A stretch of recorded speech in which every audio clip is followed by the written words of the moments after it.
Use deep confident. महाराष्ट्राच्या कानाकोपऱ्यातील प्रत्येक घडामोडींचं अचूक आणि निर्भीड प्रतिबिंब. ताज्या राजकारणाच्या बातम्या, शिक्षणातील बदल, गुन्हेगारीवर करडी नजर. सत्य, वेग आणि विश्वास यांचा संगम म्हणजे अजिंक्य महाराष्ट्र न्यूज. नमस्कार, मी अंजना कृष्णा VS, SDPO करमाळा. माझी कार्यक्षेत्रामध्ये कुर्डवाडी पोलीस ठाणे मध्ये अंबड गावमध्ये एक घटना झालेली आहे काल. फिर्यादीची घरमध्ये आरोपी महिला आणि एक इसम घेऊन आले आणि कोठे जायचा नाही असे दमदाटी केले आहे. खबरून फिर्यादी 112ला कॉल केलेले आहे आणि पोलीस स्टेशन घेऊन आल्यानंतर आम्हाला असा सांगितले की त्यांचे नवरा काल रात्रीपासून बेपत्ते आहे. हा अनुषंगाने आम्ही शोध चालू केलेले आहे.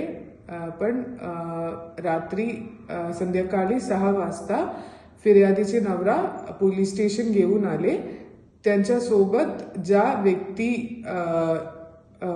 व्यक्ती फिर्यादीच्या घर जाऊन त्यांना दमदाटी केल्या हा माणूस पण होतो. अपॉन एन्क्वायरी आम्हाला सत्यस्थिती असं आहे की फिर्यादीची नवराला फोनमध्ये एक कॉल आले होते आणि हा कॉलमध्ये एक महिला असं बोलत होते की मला तुम्ही खूप आवडतो, तुम्ही मला भेटण्यासाठी या असं बोलत होते. आणि हा स्पॉटमध्ये फिर्यादीचे नवरा आणि त्यांच्या मित्र गेले होते आणि तिकडे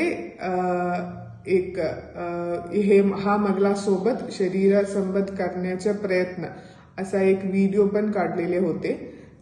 हा घडण्याच्या अनुषंगाने पोलीस स्टेशन जायचं आहे असं बोलके त्यांना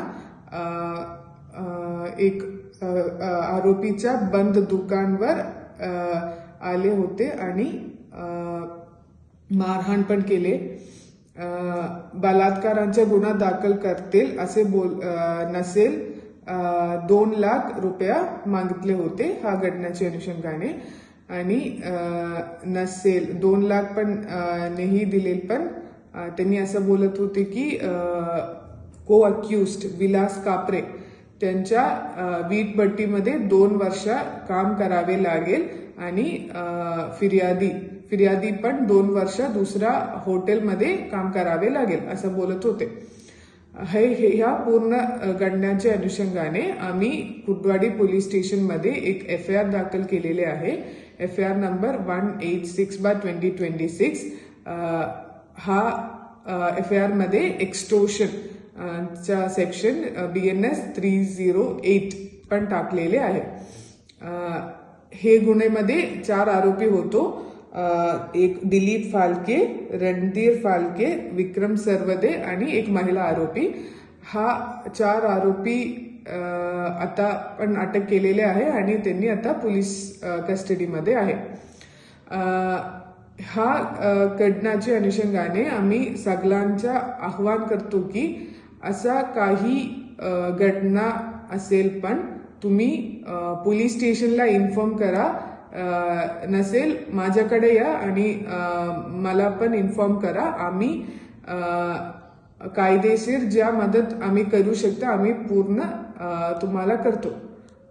धन्यवाद.